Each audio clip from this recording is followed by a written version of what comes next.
All right. So, welcome back, Bible nerds. Sorry about last week and not being able to facilitate moving the lessons forward, but here we are, finishing up chapters 38 and 39, which will bring us to another hard division within the book. You know, we've walked through the first 12 chapters, which we know. That's right. It's a microcosm of the whole book.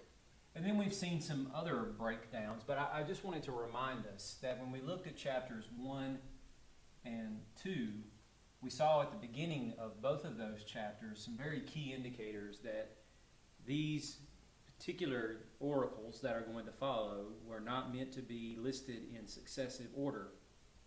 That they, and this is part of the evidence that we rely on that helps us better understand these portions of what Isaiah is about to talk about in those chapters were probably spoken much later in his tenure as a prophet, but they are strategically placed where they are for the sake of serving this purpose here.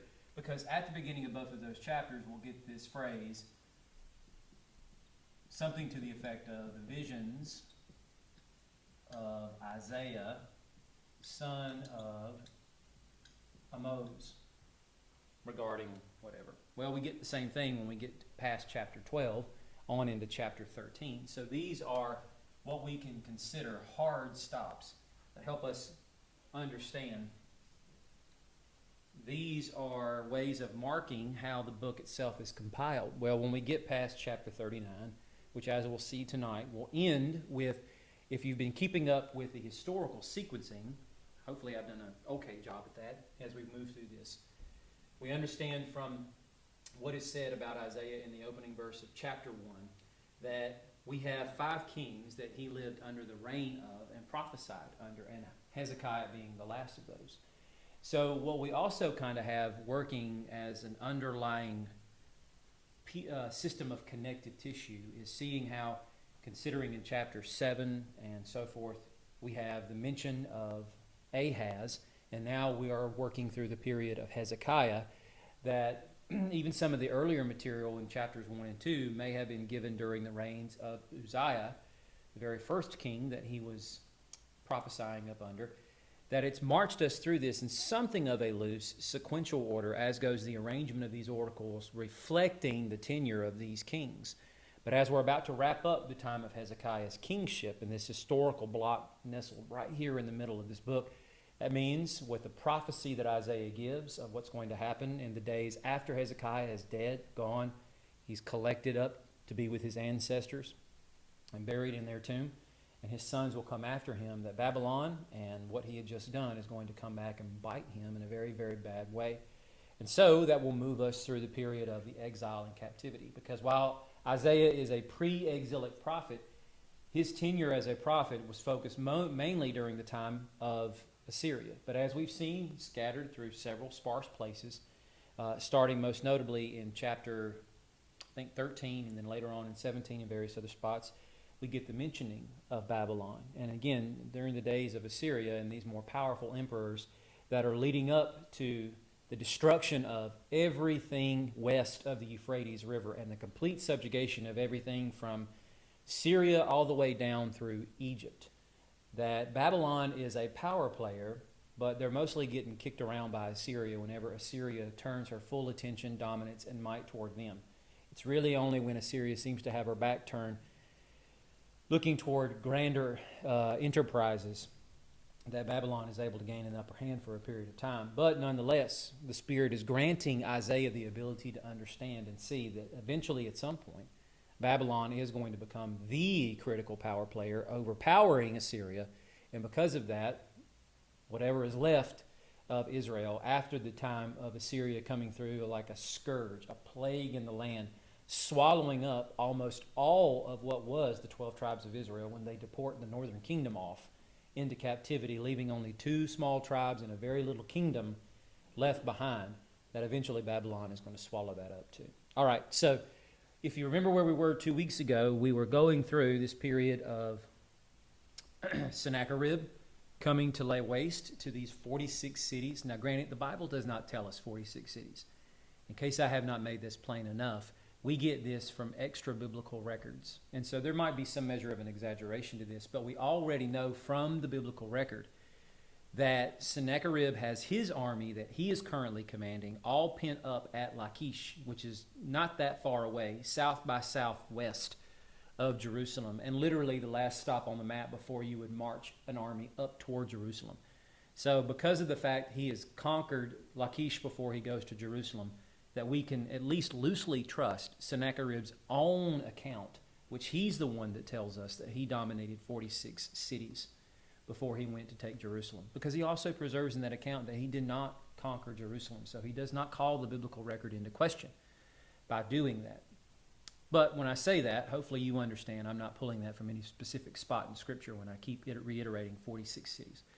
But as he is destroyed, most of the kingdom of Judah, leaving Jerusalem, left. And now he is wrapping things up at Lachish, and he's sent 3 emissaries, and it's the Rabshakeh who has been talking to and taunting the men of Judah who were listening. Both the emissaries that Hezekiah sent out to talk, and of course the men who were there poised on the wall listening to everything that man is saying in their own native language of Hebrew. So, with that in mind, jumping into the beginning of chapter 38, let's just read these first 3 verses. In those days, so we need to understand that this is situated right around the events of chapters 36 and 37. And chapters 36 and 37 would see us all the way to the end of this conflagration with Sennacherib. Remember what what's up, Heath? Well, we just wrapped up the end of 37 with that the angel of the Lord has come. He's decimated this army, 185,000 dead soldiers. Sennacherib has packed up. He's moved back. Years later, just 2 or 3 years later, he's assassinated by 2 of his own sons in the temple of his god Nisroch. So we've looked at the immediacy and even something outside of that with respect to the whole story arc of Sennacherib. So we're winding this back a little bit. We'll dig into that in a minute. The prophet Isaiah, son of Amoz, came and said to him, "This is what the Lord says. Set your house in order, for you're about to die. You will not recover." Then Hezekiah turned his face to the wall and prayed to the Lord. He said, "Please, Lord, remember how I have walked before you faithfully and wholeheartedly and have done what pleases you." And Hezekiah wept bitterly. So this is during the period of the Assyrian invasion. Let's work through a few contextual clues to try to see if we can nail that down with some degree of accuracy, just more so than me stating that. So first of all, remember, this is an account that's paralleled in many ways, almost verbatim, from 2 Kings chapter 18. Now, there are a few subtle nuances, things that are not there that are in 2 Kings 18 in this portion that's preserved for us in Isaiah. Some things that are here in Isaiah that are not in Kings, most notably the poem that Hezekiah gives after he recovers. For whatever reason, it's largely extracted out of the book of 2 Kings altogether. But looking in 2 Kings 18, verses 15, 16. So Hezekiah gave all the silver he had found in the Lord's temple. Notice that. All the silver in the Lord's temple and in the treasuries of the king's palace. At that time, Hezekiah stripped the gold from the doors of the Lord's sanctuary and from the doorposts that he himself had overlaid and gave it to the king of Assyria. So this is a massive amount of wealth. Remember, Sennacherib demanded by weight in tonnage of these precious metals. So moving just 2 chapters forward, 2 Kings 20 verse 13, Hezekiah listened to the letters. Now, this is that parallel accounting of these Babylonian emissaries who have come to congratulate him at his expedient recovery. And of course, there's an ulterior motive, which we're going to get into later. Not going to uncover that now. And he showed the envoys his whole treasure house, the silver, the gold, the spices, the precious oil, and his armory, and everything that was found in his treasuries. There was nothing in his palace and in all his realm that Hezekiah did not show him. So here are the critical questions that we have to ask. As we're reading through Isaiah, just pretending for a moment that perhaps either we've, for some reason, never read any of the accounting of Kings, or we have waited so long in between the reading of those that we're just not familiar with what we read in Kings, and maybe we can't expediently go back and reference it. With the way that Isaiah has this set up, and it's not too dissimilar from the way that it's listed in the book of Kings, we have a problem here. It seems like we have the invasion by the Assyrians. Sennacherib has come to town months, maybe more, maybe a year. He has laid waste to all of these cities in the realm of Hezekiah, saving Jerusalem at the last. We have no listing of this at all in Isaiah, but clearly in 2 Kings, Hezekiah knows he's done wrong. He wants to repent of that. He's not repenting to the Lord. He's repenting to Sennacherib. He wants to give his comeuppance, or pay his comeuppance, to Sennacherib. Okay, so Sennacherib sends through his messengers. This is what he demands. And again, listed by the tonnage. Do you think that Hezekiah was left with much of anything in either his own personal treasuries or the treasuries within the temple? Probably not. So if we move past that, the angel of the Lord comes, army is decimated, Sennacherib packs up, goes home, then the way that we would read this and think, it just naturally moves in sequence right on into Hezekiah getting sick. He's on the mountaintop because he is, by the Lord's hand, defeated the Assyrians, and now he just gets sick. He gets sick, it's fatal. He's not going to live. He's told so much in both places by the prophet of the Lord, and then he prays. God restores him. As he's restored, Babylonians are also simultaneously, because it's a several months journey, sending emissaries as they've somehow gotten word that this man has recovered. And now that they have finally arrived, he is throwing the doors open to all of his own personal treasuries. And as is said here in chapter 20 of 2 Kings, there's nothing in his realm that he does not show them. So if this all came after Sennacherib packed up and left town, and oh, by the way, he didn't give back a single scrap of that gold, silver, or bronze that he took with him, do you think the Babylonians would have been impressed with whatever was left behind in Hezekiah's treasuries? Probably not.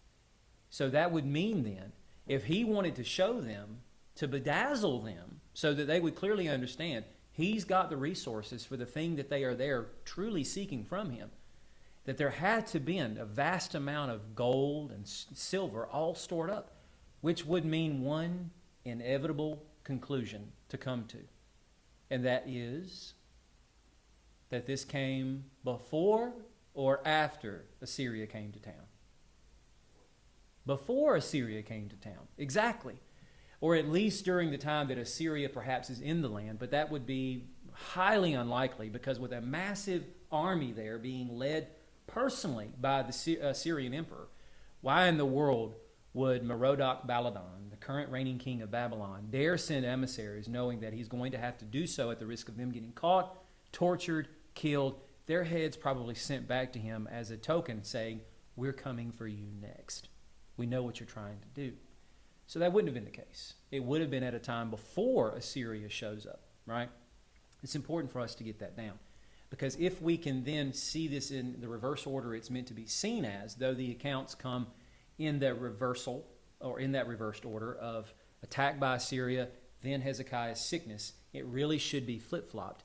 Then we can appreciate what's really going on here. Then you might ask, well, then why in the world do the writers of Kings and Isaiah put it in this order? Why not flip it in the right fashion? I mean, it would make just as much sense for Hezekiah to get sick, then he recovers. He has that affirming of the Lord and what he's about to tell him before he even goes into this conflagration with Assyria. That would just make all the more sense. There's a theological reason. If it's not for the sake of preserving the history in the sequence it goes in, as is the case with any biblical writer, it's a theological reason for why they arrange the material that they do. So we're going to try to scratch that itch and see if we can uncover that. He says, for you're about to die. You will not recover. Now there's one natural question that should come from this. What might that be? Well, he's going to die, yes. But that's a statement, not a question. So what would our question be? And why? What has happened here, right? Have we come across anything that we can point to with Hezekiah that would make us think, oh yeah, this is divine punishment? He's done something horrible and God is bringing this on him as a direct consequence. I mean, his great-grandfather Uzziah just goes walking into the temple one day, of course, just fuming with the arrogance that he's come to allow well up within his heart over the many years now of leading successful campaigns, expanding the kingdom, almost being like a new David. And this is what he wants, to claim the priesthood for himself. And God immediately judges him with leprosy breaking out while he's standing in sacred space holding a censer filled with incense to be offered only by priests unto the Lord. But we don't have that with Hezekiah. And with Uzziah, we do have parallel accounts in Kings and Chronicles. But with Hezekiah, we've got 3 accounts between Chronicles, Kings, and Isaiah. And yet in none of those places, especially considering that the writer of Chronicles almost goes out of his way to cut out certain kings that the Kings author mentioned and spend more time embellishing on the reigns of these kings of Judah and only the kings of Judah to talk about their spiritual highs and their spiritual lows. So, and while he does make some peculiar statements about Hezekiah, yet still virtually silent on any sin he committed that immediately brought this on him. So why? Why is he going to die? Could be that maybe in Isaiah 29, and I'm going to be careful, as some commentators will go as far as to call this his fall, kind of looking at all the sequencing of characters that come after Adam and Eve, namely Adam, all the way up through now at this moment, Hezekiah, that their stories are arranged in such a way that you get the uphill climb in which God is blessing them all the way, and then when they get to that summit at the top is their most glorious moment when God is either covenanting with them, blessing them in an extraordinary way, and then right after that it's a tumble all the way down at the bottom of that hill in which they are broken and either sour and embittered toward God, or from the ash heap of what now has become the vestiges of their former selves, they are seeking to turn to the Lord in their humility and allow God to reshape and remake them. David kind of fits that bill more than anybody.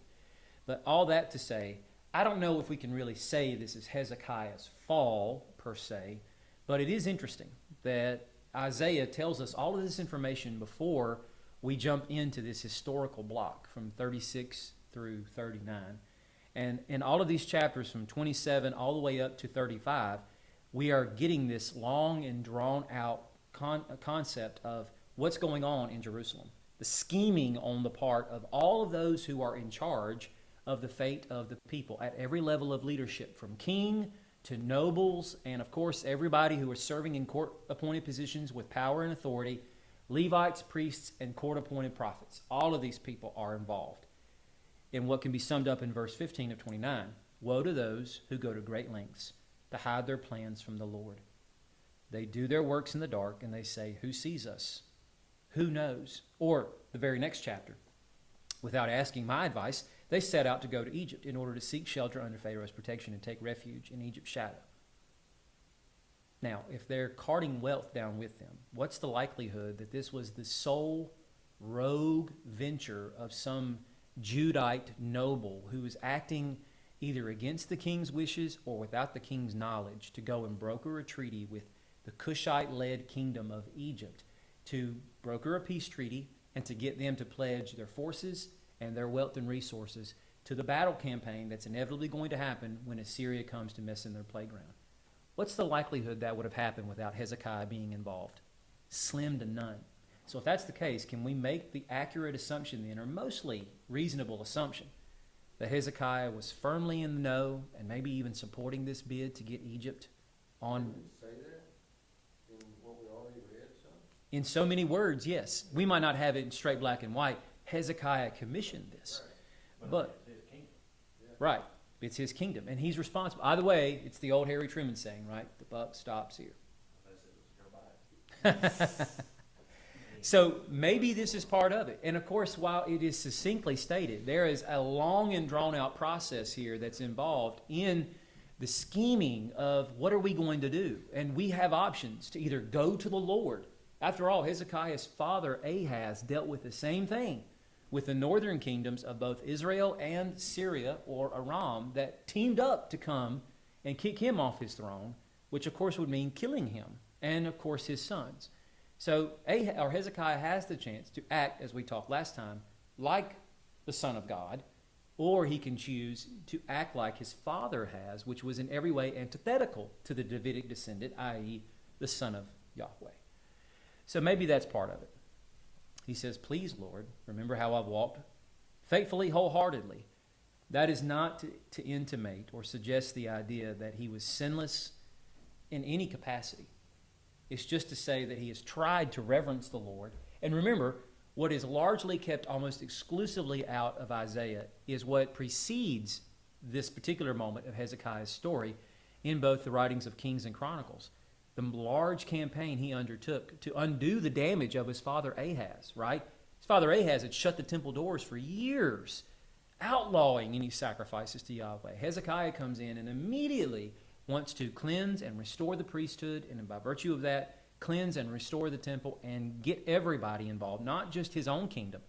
But while there is still something left of the northern kingdom, he sends letters out to everybody he can to encourage them, please come down here. We're going to celebrate the Passover for the first time after opening up the doors to the temple.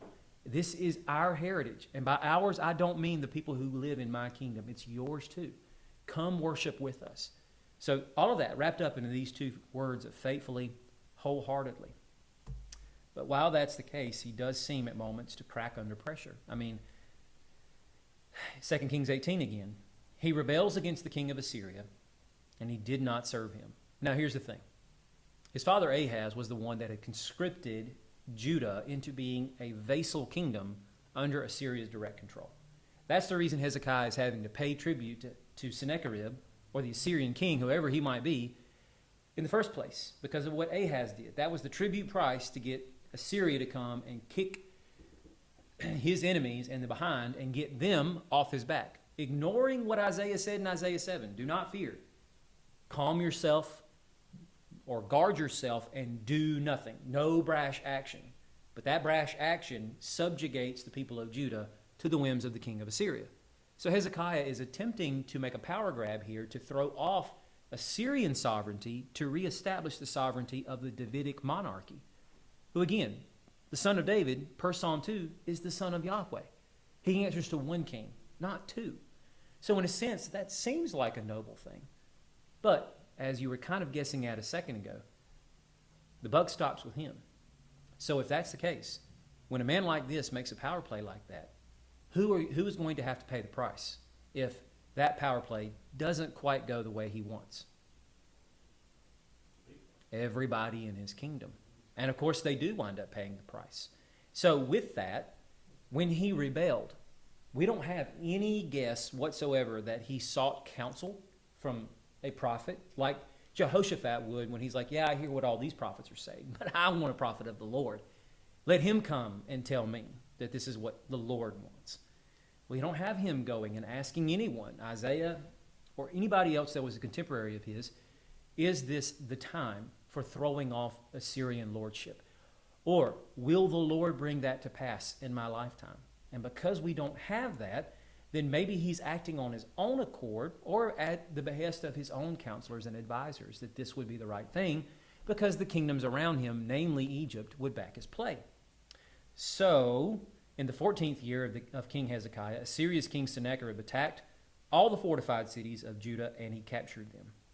And then the very next verse, so King Hezekiah of Judah sent word to the king of Assyria at Lachish, I've done wrong. Withdraw from me. Whatever you demand, I will pay.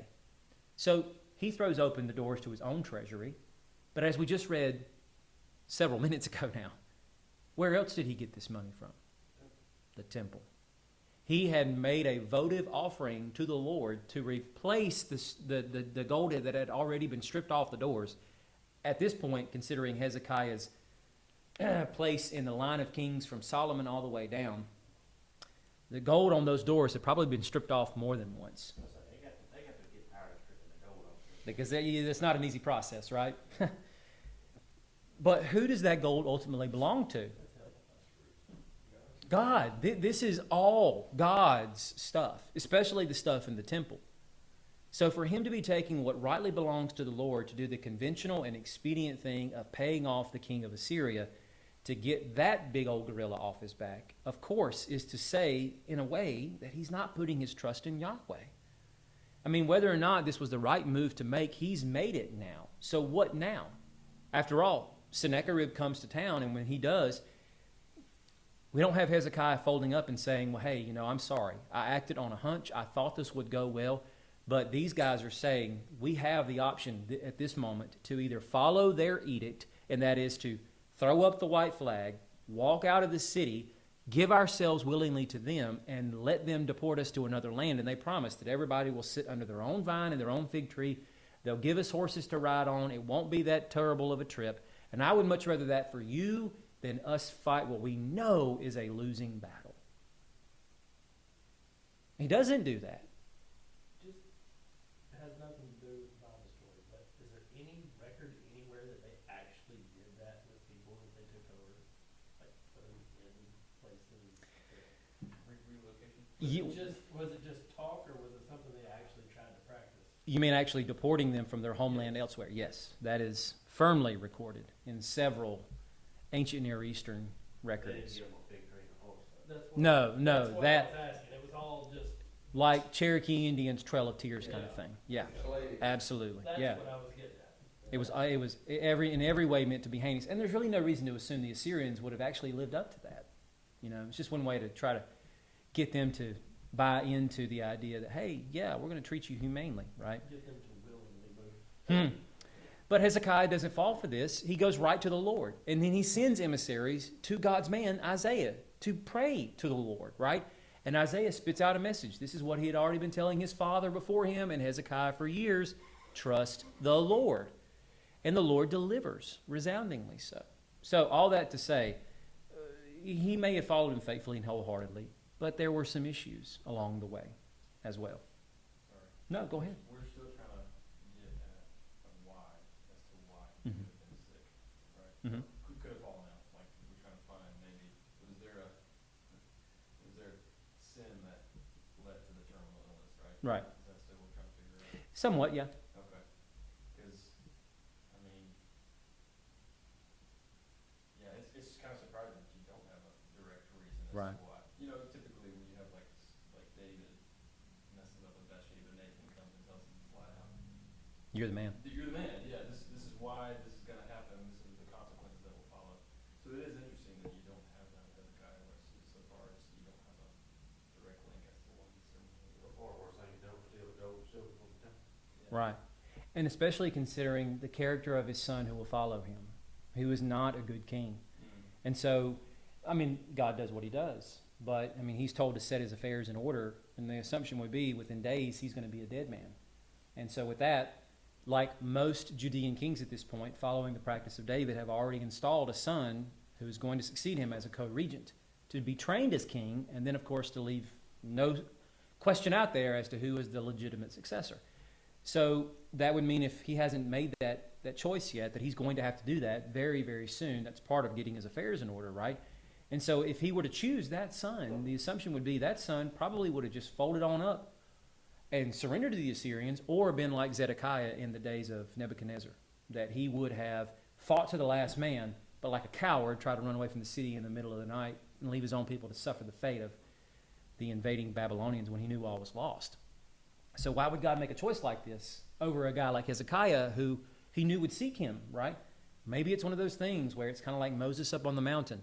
Now leave me alone so I can destroy these people, knowing that Moses was going to turn right around and say, take me instead. I don't know. It's one of those interesting things, right? So, moving on, verses 4 through 8. So the word of the Lord came to Isaiah, go and tell Hezekiah, this is what the Lord, the God of your ancestor David says. I have heard your prayer. I have seen your tears. Look, I am going to add 15 years to your life, and I will rescue you and this city from the grasp of the king of Assyria. I will defend this city. This is the sign to you from the Lord that he will do what he has promised. I'm going to make the sun's shadow that goes down the stairway of Ahaz go back by 10 steps. So the sun's shadow went back the 10 steps that it had descended. So him saying, I have heard, I have seen, goes right back to the very thing that Solomon is summoning of the Lord in 1 Kings 8 in his great dedicatory prayer of the temple, right? When he says at least 3 times, listen, hear, whatever, and then that your eyes may see or watch over. And multiple times throughout the prayer, he's going to use the same phrases again and again in various different scenarios. So this is the Lord making good on that promise. We talked about that last time, so we don't have to really go much deeper than that. But now, right beside the word look here, when we go back to 2 Kings, we have this whole sentence that's there but omitted here. He says, look, I will heal you, and on the third day from now, you will go up to the Lord's temple. We'll come back and talk about that here in a second. He'll go on to say, I'll rescue you from the grasp of the king of Assyria. Now, if the tense of the verb will is either present in the now, when he is speaking these words or telling someone to go and tell Hezekiah these words right now, or this is yet future intense, either way, this tells us clearly this is not during the or after the time of the Assyrian siege. That would make no sense for him to say, I will rescue you from the king of Assyria, when he's already done that. Now, he did that in the last chapter, but it ain't happened yet, okay? So that hopefully puts the final nail in the coffin on that. Then he gives him this marvelous sign here about the stairway of Ahaz, which in a sense kind of works like a sundial. And with the shadow of the sun peering through it, with whatever step it's on, would give the roughly accurate time of the day. And so it is just put forward here that he is going to make the shadow move backwards. In 2 Kings, the option is given to him how he would prefer the sign. Does he want it to advance forward 10 steps or move back 10 steps? Why it's listed this way may be on the presumption that it's already listed in Kings as to what the decision is. There's no reason to put it out like it's a choice at this point. At least that's the way that scholars kind of list it. But here's the thing. This is the cool thing about it. Psalm 84. The psalmist says, consider our shield, God. Look on the face of your anointed one. For the Lord God is a sun and shield. But here's the thing. For him to say, consider our shield, God, speaking to the Lord, consider our shield, which is something that is a separate and distinct entity from the Lord. But then he goes on to say that the Lord God is a sun and shield. And this happens to be a psalm that is speaking about the majesty of their physical king that rules over them, who per Psalm 2 is the Davidic descendant, and again, the adopted son of God. So this is in a way of saying that the king to them, the actual one sitting on Solomon's throne, which is David's throne, is a son, and I don't mean S-O-N, I mean S-U-N, a source of radiance and reflecting Yahweh's glory to them, as he too is both sun and shield. And as the commander of the army, it would also intimate the idea that the king is a shield because he's responsible for their protection and defense in the city and the offensive campaigns of his armies when he sends them out to do his bidding in battle. Or Psalm 89, where he says, once and for all, I have sworn an oath by my holiness.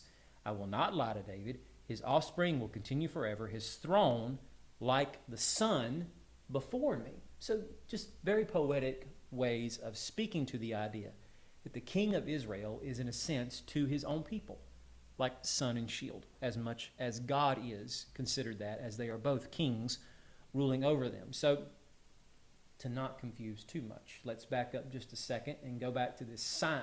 Because here's the interesting thing. I don't have it in a nice little bubble popping up on the screen here, but these should be the natural questions we ask ourselves. But I think one of the things that we just easily gloss over when we read through this, because it's like in our minds, at this point, nothing's impossible for God, so this is a miracle. It's awesome, but in a sense, who cares? It's not breaking apart 5 loaves and 2 fishes and feeding 5,000, right? It's not quite that cool, or so we might think. But there is something that's very symbolic about this. Because of all the signs that could have been given, why this, right? What does it mean? So they could kill the rest of the men that day, they was fighting. Right, and so many scholars and commentators attempt to try to connect the two stories, and part of it for even secular scientific reasons, as some use this as a way of attempting to try to discredit the Bible, because if you were to do something like that, cause the sun to stand still as well as the moon, that's obviously going to alter the flow of time. Based off computer-generated models, the idea would be if we could go back and actually see that kind of thing, we could verify it, right? But this is where God is correcting the discrepancy by causing time to go back. He essentially froze time, and he's making up for that here in the story. That might be. It could be. But here's the thing. Here's the thing. So, Well, they got fixed. yeah, you don't have to fix anything. Here's what we do have, though. We have the sun returning. It's going backwards, which would mean if the sun is on a trajectory to set or go down, but now for the shadow to move backwards would mean the sun would have to go back in its course. It's rising again. So consider that with the backdrop of Hezekiah, the sun to his people, the S-U-N, to and for his people, who is literally lying in his deathbed. And as part of the sign that the Lord is indeed going to heal him, he is causing the sun to reverse in its course. What could that then suggest? What does that tell us? If we're capturing the visual image of the shadow moving backwards on the stairway of Ahaz, that Ahaz's reign brought death to Judah, right? I mean, consider all the calamity that came in his time as king, and of course the things that he was doing to spiritually wreck his people. So in a sense, he has created a sense of exile in the land for his own people who are under the blanket of this spiritual darkness that Hezekiah is attempting to throw off of them with this great campaign to restore proper and rightful worship of Yahweh.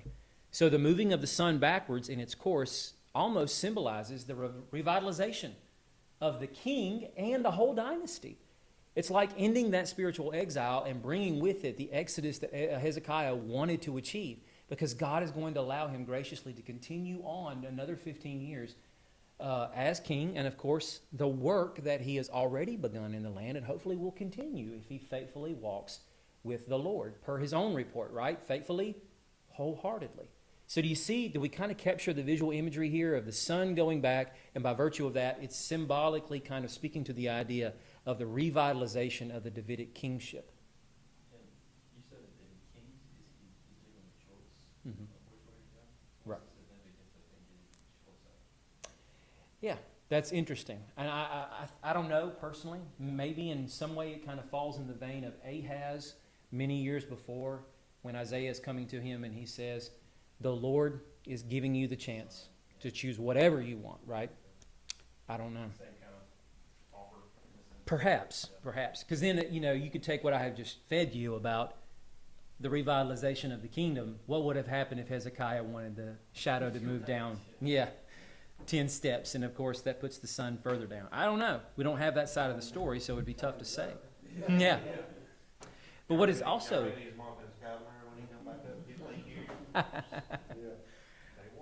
But what is also interesting is the word for ascent or stair literally means to go up, as is often used in the meaning of the burnt offering, olah, to the smoke of the offering itself to rise up unto the summit of God's cosmic mountain. So with that word is also used in speaking usually in the language of Psalms of coming up out of the pit or going up out of the pit, ascending out of the pit. Again, the pit is always a picture of death. And so in a sense, we do have a very keen, insightful picture of the resurrection of sorts here. Any questions so far? Well, let's read from verse 9 on. So a poem by King Hezekiah of Judah after he had been sick and had recovered from his illness. I said in the prime of my life, I must go down to the gates of Sheol. I'm deprived of the rest of my years. I said, I will never see the Lord in the land of the living. I will not look on humanity any longer with the inhabitants of what is passing away. My dwelling is plucked up and removed from me like a shepherd's tent. I have rolled up my life like a weaver. He cuts me off from the loom. By nightfall, you make an end of me. I thought until morning he would break all of my bones like a lion. By nightfall, you make an end of me. I chirp like a swallow or a crane. I moan like a dove. My eyes grow weak like looking upward. Lord, I am oppressed. Support me. So, all right, hold on here. My computer. We ain't had good luck with electronics lately. Yeah, I don't really know what's going on here. You know, when I first met you, I thought you was like a techie guy. I'm not a techie guy. I'm learning that might be Eric. No, this is totally not me. This is absolutely in every way Steve, and I don't know about Aaron. So, question: why is this psalm given here and not in 2 Kings, or even in Chronicles, for that matter? Why is this the one place of the three places that we have it? There has to be a theological reason, right? a purpose, an agenda of sorts. And so let's work to try to uncover that. So he said, prime of my life, have to go to the gates of Sheol, deprived of the rest of my years. So let's consider, if we will, that Hezekiah is a typological representative of the entire nation of Israel. Because considering what we've discussed in the preceding 35 chapters that got us up to this historical block, and what's going to come after it, which we haven't dived into yet, but will make all the more sense when we get through it, and then we can come back to this place and explore it with newer insights, that this is the exact trajectory that the Lord is projecting is going to happen for Israel. And by Israel, I mean all 12 tribes, right? A united people. But even for the divided kingdoms themselves, in their own separate sequences in history, are going to wind up going through this. So, this would mean that Israel was in her prime. I mean, after all, when God gave the land grant to Abraham, how long did he say that would be for? This land will belong to you and your descendants from now until forever. So considering that now we have already been told earlier in Isaiah, my people will go off into exile. Exile equals what? Starts with a D, ends with a T or an H. Death. Exile is death for these people. To be yanked up out of this land means that if they're supposed to last for all time, would they not be then cut off in the prime of their lives? Their days will be cut short, and they will be sent to the Sheol of exile. I'll never see the Lord in the land of the living again. So the land of the living must be exchanged for the realm of the dead. In a very real way, consider the fact that corporate Israel is like a revivification of Adam back in the garden, right? We have went through these nuances in many different forums before, and especially in the earlier portions of Isaiah. So if they are a new Adam in the new sacred space of Eden that was meant for them to occupy first and fill with the multiplied descendants that will rival the stars in heavens in number, and then tentacle out to bless the nations as the fruit of the vine that he plucked up out of Egypt and planted in this land of Canaan, now going by the name of Israel, their great patriarch. The idea would be that they don't repeat the mistake of Adam and they get to stay in the garden. But that's not what they're doing. As Adam rebelled in the garden and was forced out, they've rebelled now for nearly 700 years. And God has made it very clear in no uncertain terms, he is going to force them out. They're going to have to leave the garden. So the land of the living, the garden, versus the chaotic, untamed space outside the garden, i.e. the nations that all exist in darkness outside of this one bright spot on the map, is going to be their home for some time. My dwelling place is plucked up, which parallels with the line a few sentences down, he cuts me off from the loom. So plucked up and cut off, kind of showing the unexpected and violent end. Again, I try in these poems, and hence the whole reason why I'm going slower through this, is to get you to stop and get in the habit of trying to invoke in your mind your imagination, right? Because it's not in front of you. You have to think it through yourself. Now, if you can find a way to visually represent it for yourself, it's that much more impactful. And thankfully, these illustrations are not that hard. Go to Walmart and buy one of those. Sadly, or oddly enough, it's shaped like a rectangle that all that fabric is folded around, but it kind of serves the same purpose. Take it, put it on the floor while none of those workers are looking. Stretch the whole thing out. Don't take it off the cardboard backing. Then roll it up. And when you get to the end, it's the end. There's no more fabric to roll up. So my dwelling is plucked up and removed like a shepherd's tent, which of course, for convenience sake, is going to have to be folded up, then rolled up for transportation purposes, right?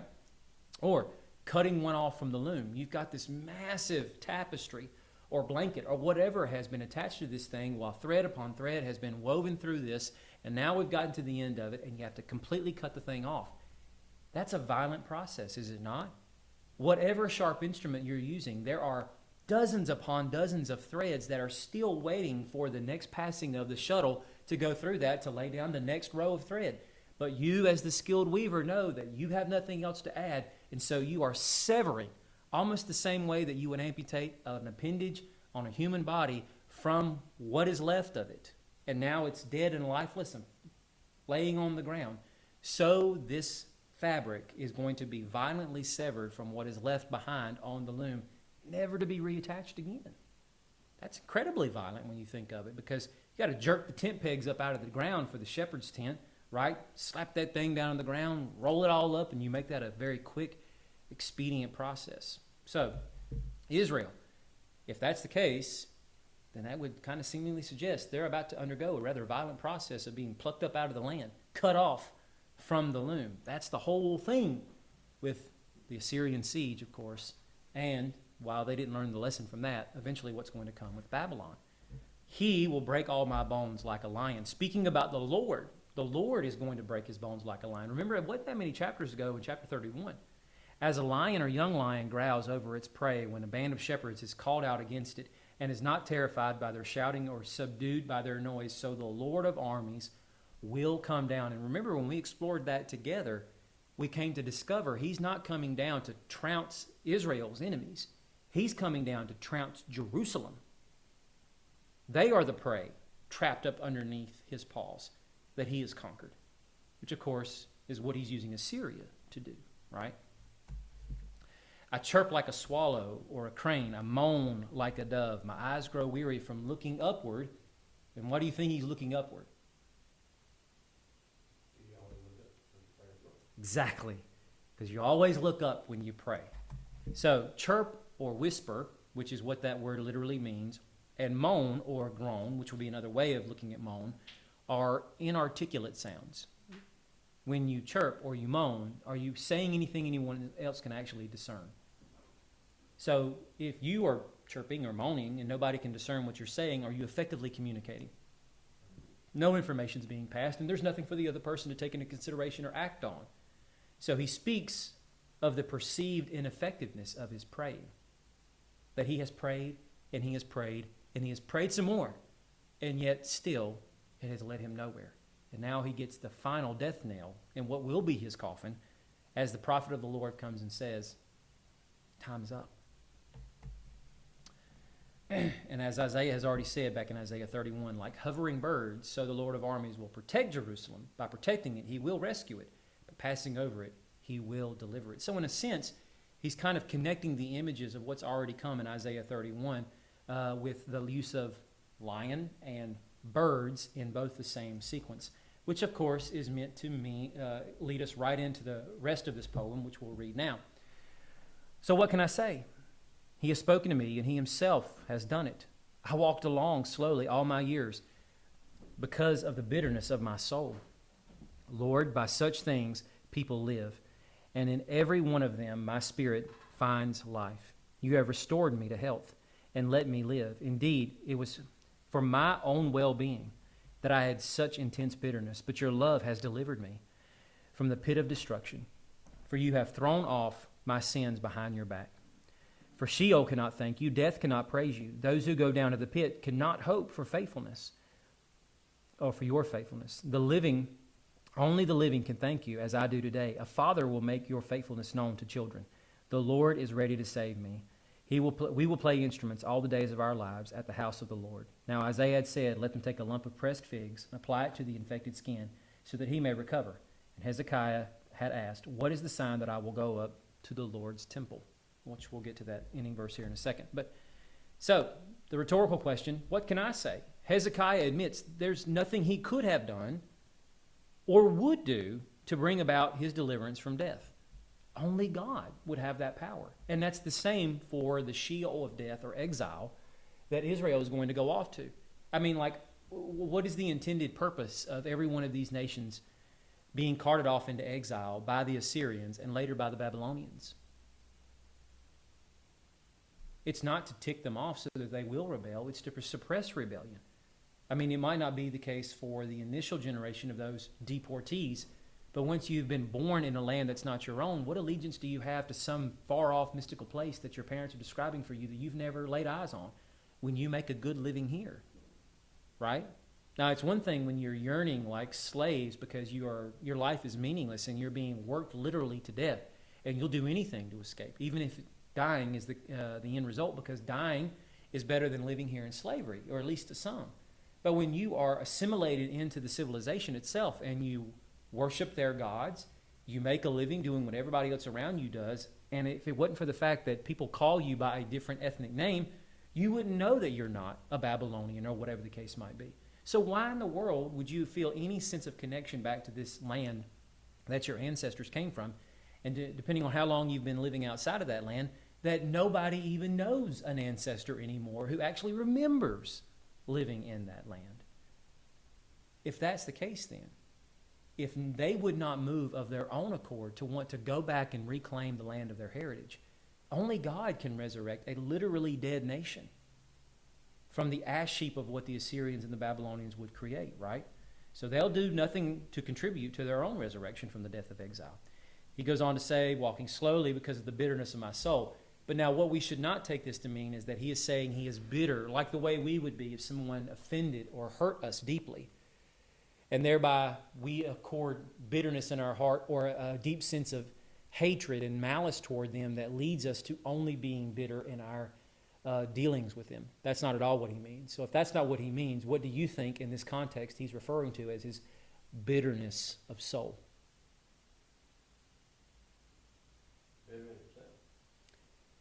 So maybe what we should do then is, instead of thinking of bitter in the way that we would think of hatred or malice or even being upset, if you were sorrow, yeah, and where do you think the sorrow came from? His sickness. I mean, we don't know how long he was sick like this. It makes it sound like, because of the context of it, it's over and done in a period of days. He could have been like this and on a very steep downhill decline for months. Who knows? Because we have no idea what it was that actually was causing this. It sounds like, from the final sentence about putting a pressed lump of figs on the wound for it to heal, that it might have been some infected skin problem, which, if that's the case, consider the idea that Henry VIII spent literally decades of his life slowly dying from a skin condition that popped up in many different places as virtually necrotic ulcers that never really could heal with the best medicine and doctors of his day. So if that's the case, who knows how long Hezekiah had been suffering from this? And with all the highs and lows that came from it, maybe the bitterness is the travail of just having to walk through something like this, right?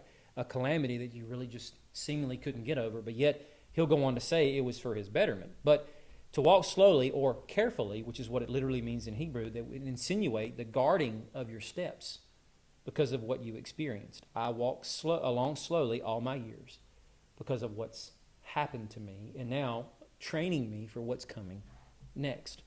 So the post-exilic expectation is that Israel will carefully guard her steps when they walk with Yahweh, right? I mean, after all, why God would send them through exile to bring them back out of it and bring them back to the land, if they don't learn anything from it, would be a completely moot exercise, would it not? Totally futile. The expectation is that you learn from this egregious mistake. Such things, such as them, you have restored me to health, and you let me live. So Hezekiah will seemingly champion the cause of informing others that he was raised to life by Yahweh.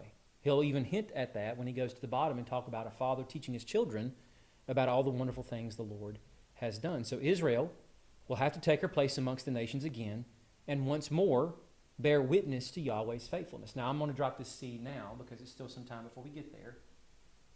A little bit, but it's going to be a slow journey as we're working through this big chunk of chapters. But Isaiah 40 all the way through 48, post-exile. But Israel's working through the difficulty of the problems of them not getting all these things that the prophets said they would get once the exile is done. And then even wondering whether or not it was God who even brought the exile, much less preserved them through it and brought them back to their land. And God is going to engage them in almost a legal case to provide the evidence that he was the culprit behind the exile, which would mean he's also the culprit behind their preservation and resurrection from exile, right? So that would come back to this very moment where Hezekiah, their king, was saying he clearly understands that God brought this, and the expectation on the backside of this was that he'd preserved Hezekiah, not because he didn't have a better option, but because he wants Hezekiah to do what he should do, and that is share this with people. I mean, after all, is that not our mandate as disciples of Christ?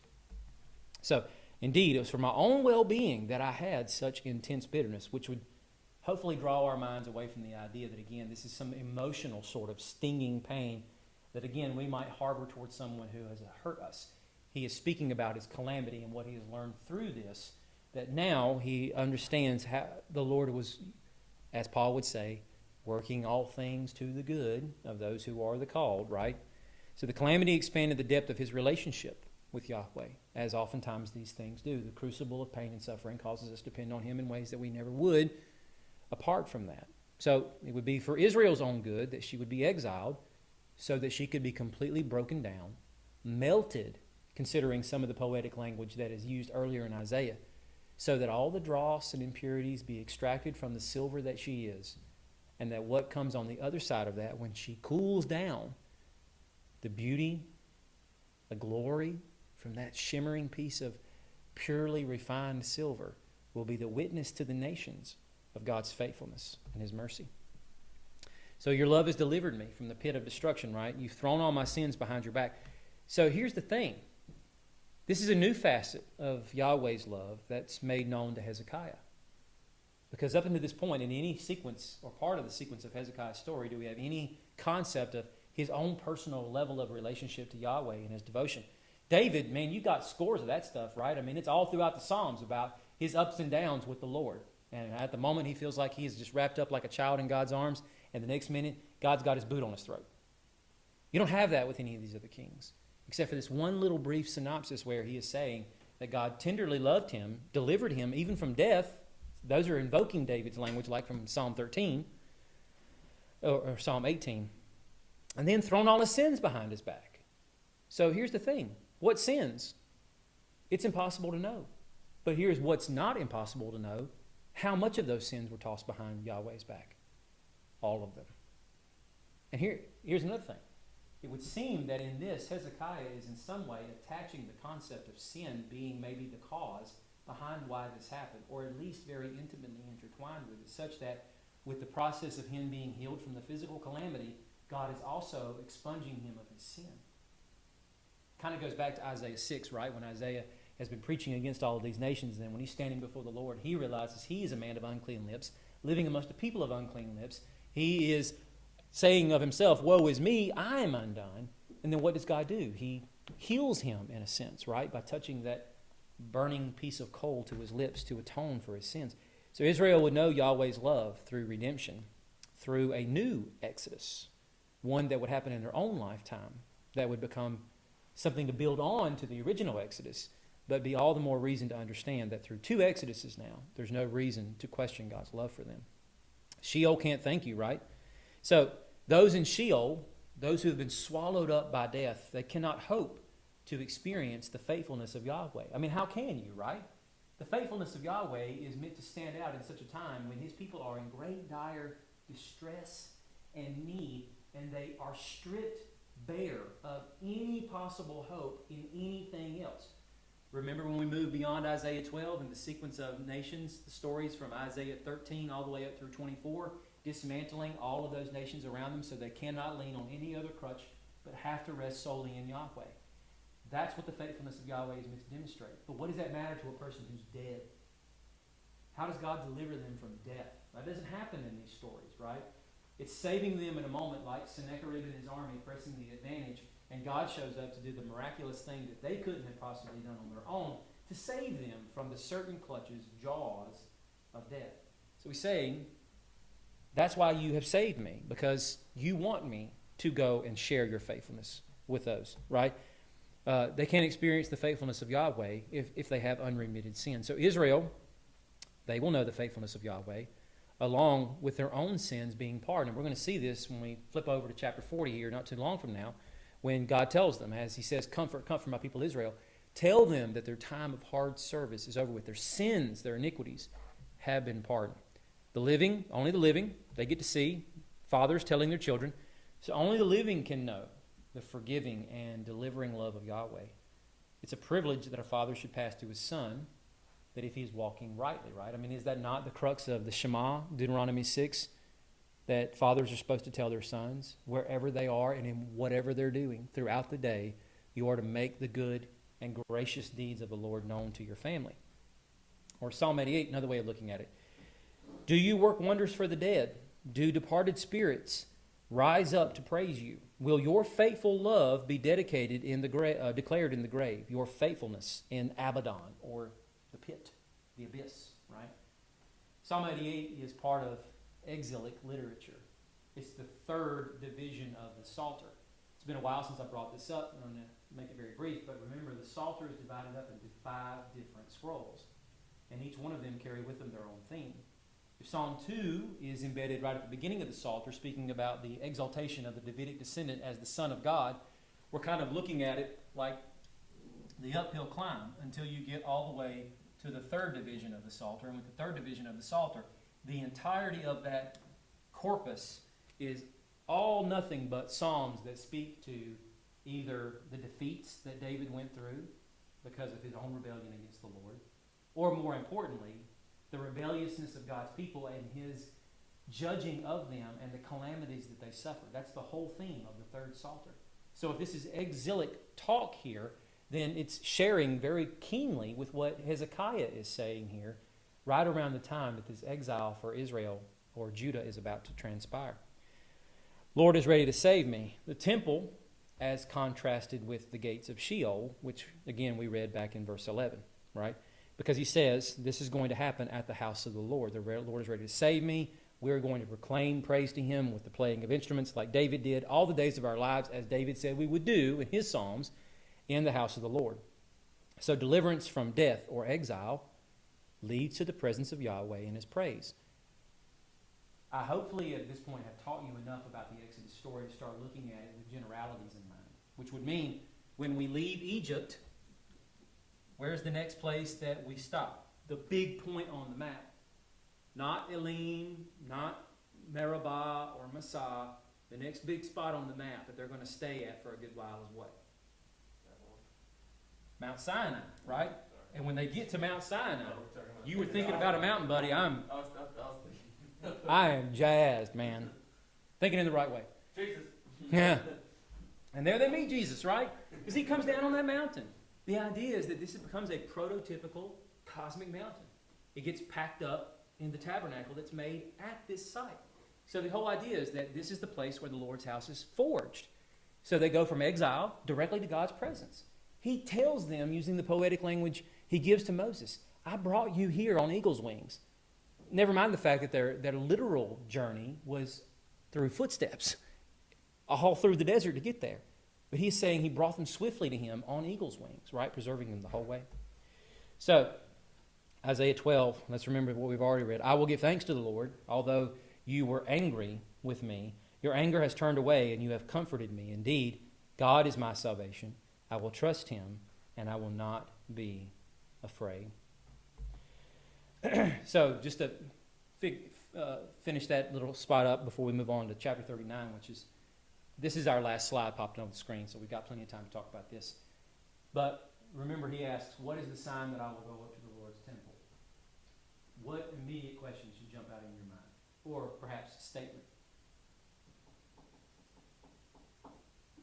What's the sign for Hezekiah to go up the mountain? No, what's the question?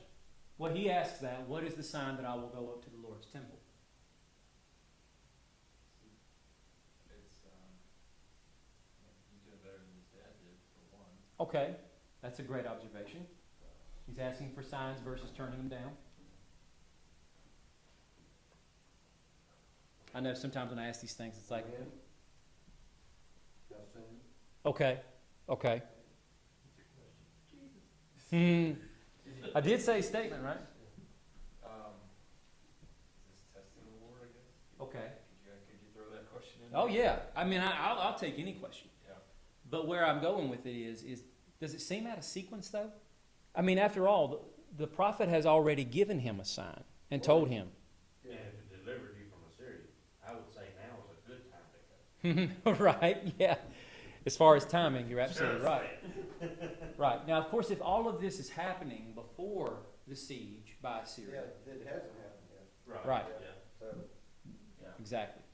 maybe he said, okay, as soon as it's all over with, is that the time that, time to go? We're in the chronological Bible right now. Yeah. Because it seems out of Get it sequence. right. I mean, after all, he's been given a sign. So is this just a way of saying, because when you go back and read the account in 2 Kings 18, it does not read like this. We don't have this poem that separates out the historical or historicity of the account in and of itself, number one. And number two, we've got Isaiah speaking the words to bring forth the lump of pressed figs to put on the wound, and then there's the giving of the sign, of the retracting of the shadow on the staircase or whatever. So it just seems like it's a way of polishing off the encounter, as if to say, when we go back to the two chapters that preceded this, we've got the infiltration of the land by the Assyrian army, then the infiltration of the precincts around Jerusalem with the emissaries and another large army that is sent directly by the king to go and tell them, give up now while you still can. And then that whole encounter ends with the death angel coming through, army decimated, and then a few years later, we put the little cherry on top by saying, and this is how Sennacherib met the fate that Isaiah said would happen, right? Because in the chapters that led up to this, from roughly 27 all the way up through 35, there were some points where Isaiah was hinting at the idea that this was going to be the very thing that would claim the life of the king of Assyria. Remember the language of the funeral pyre being set, right? As he climbed up the mountain. That's the idea. He's climbing up the summit of Jerusalem. The funeral pyre is already set for him because this will be the end of his life. Now, he does not die at Jerusalem. Again, it's 2 or 3 years later. But it's sequenced together with his defeat at Jerusalem to make it seem like it's all happening nearly simultaneously. So perhaps that's the compiler's way of adding this little detail in there to show us this is how his healing was brought about, with the actual use of physical aids or medicinal instruments to try to help him. And then, of course, him asking this question to just connect it back to the account in 2 Kings, because otherwise it's sorely misplaced information that really doesn't make it make sense at the end of that chapter. All right, nerdiness over. 39. At that time, Merodach Baladan, son of Baladan, king of Babylon, sent letters and a gift to Hezekiah, since he had heard that he had been sick and had recovered. So Hezekiah was pleased with the letters, and he showed the envoys his treasure house, the silver, the gold, the spices, the precious oil, and all of his armory and everything that was found in his treasuries. There was nothing in his palace and in all his realm that Hezekiah did not show him. So then the prophet Isaiah came to Hezekiah and asked, "What did these men say, and where did they come to you from?" Hezekiah replied, "They came to me from a distant country, from Babylon." Notice he completely skipped out on that part of the question of what did you show them. Isaiah asked, "And what have they seen in your palace?" So he's not going to let him escape from that. And Hezekiah answered, probably after he took a deep breath and sighed, "They have seen everything in my palace. There isn't anything in my treasuries that I did not show them." Then Isaiah said to Hezekiah, "Hear the word of the Lord of armies. Look, the days are coming when everything in your palace and all that your predecessors have stored up until today will be carried off to Babylon. Nothing will be left, says the Lord. Some of your descendants who come from you, whom you father, will be taken away, and they will become eunuchs in the palace of the king of Babylon." Then Hezekiah said to Isaiah, the word of the Lord that you have spoken is good. For he thought, there will be peace and security during my lifetime. So, at that time, Merodach Baladan, we should understand that again, this happens if this sequencing is before the siege that Assyria brings to town. That Merodach Baladan is there with a purpose in mind. What do you think that purpose might be? Take all that treasure you just showed. There's that, potentially, but at the same time, consider geographically that if this is the Euphrates, that's the Tigris River, Assyria is right around here. This is Babylon. There we go. Judah is way over here. So Assyria is going to be coming around messing over here. And of course, Assyria is always messing over here. What can these two become to each other? Heath, you said it. That's right. Aids, buddies. He wants an adversary who can help him to potentially weaken Assyria and maybe even provide the opportunity if Merodach Baladan can muster enough forces up and marshal them out to also take on Assyria. If they can get bogged down in this area west of the Euphrates, it might play to everyone's advantage. But of course, the idea would be if Babylon is the key kingdom that takes the Assyrians out, then they take over everything Assyria ruled, which would mean eventually, in the end, they take everything that Judah has to offer.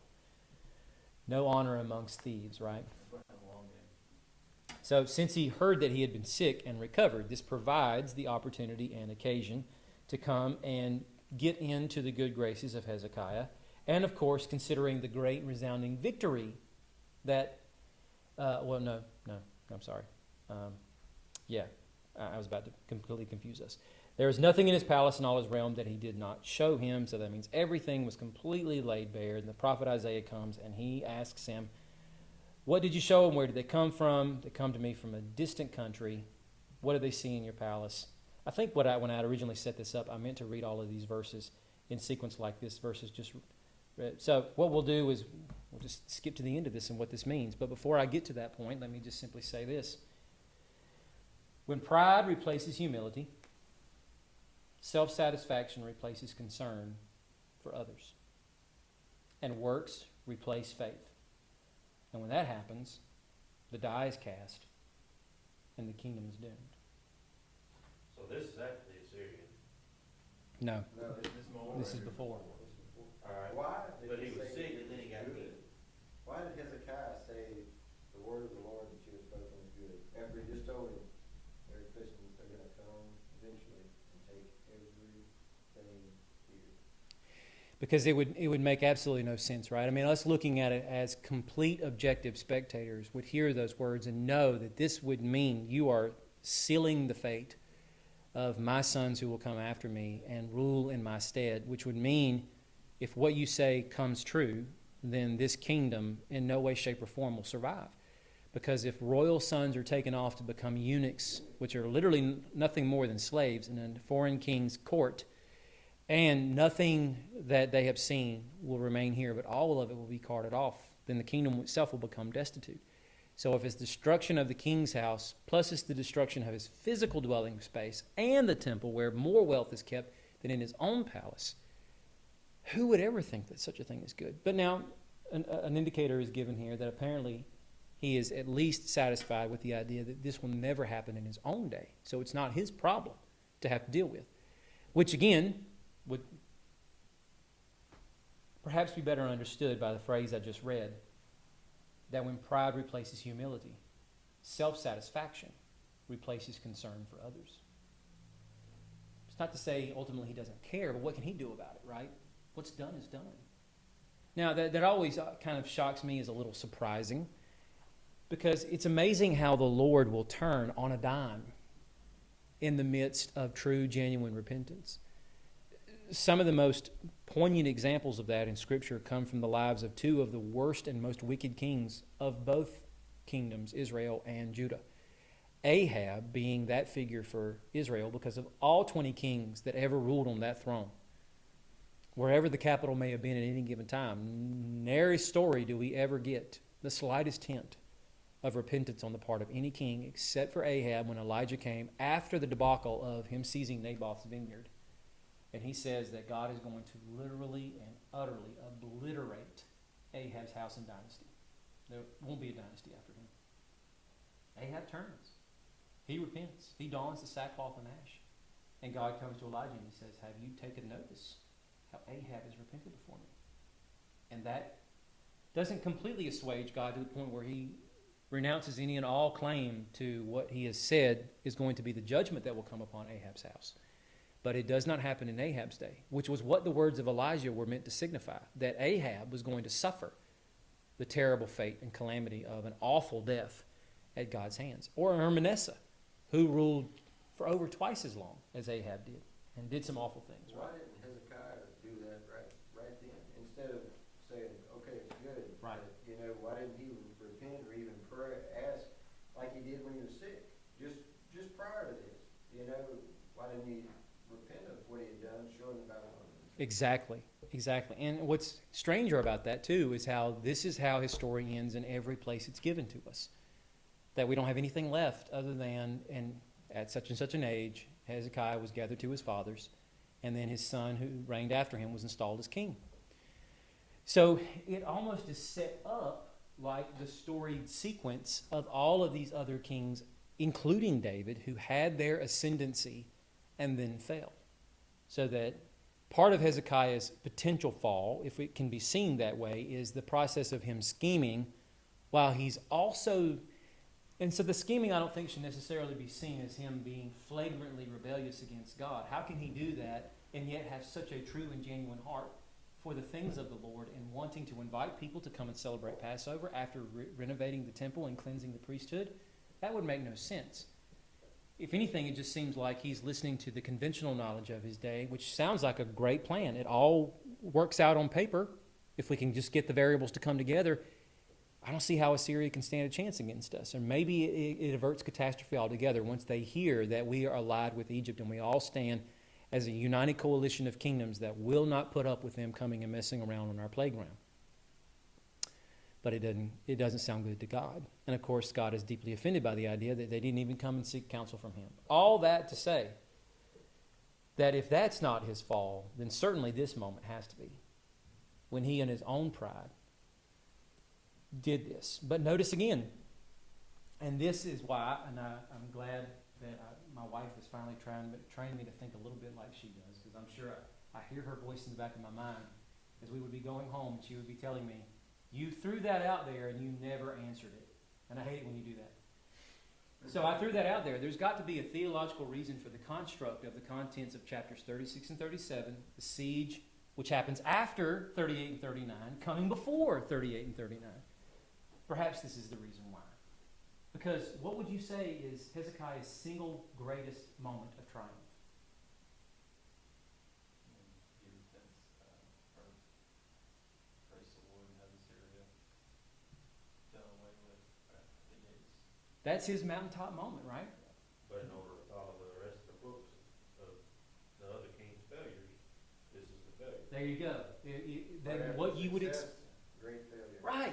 What you would expect after the mountaintop moment is the failure that undoes them before we realize this king, who is potentially the candidate, who could be the one who fulfills all of these earlier Isaianic prophecies from Isaiah 2, 4 of the branch figure, and of course 7 and 9 from the child born of a virgin, the son who is given to us, on whose shoulders the governments will rest, Isaiah 11 and various other places, the Spirit bringer, all that stuff, that he could be that figure.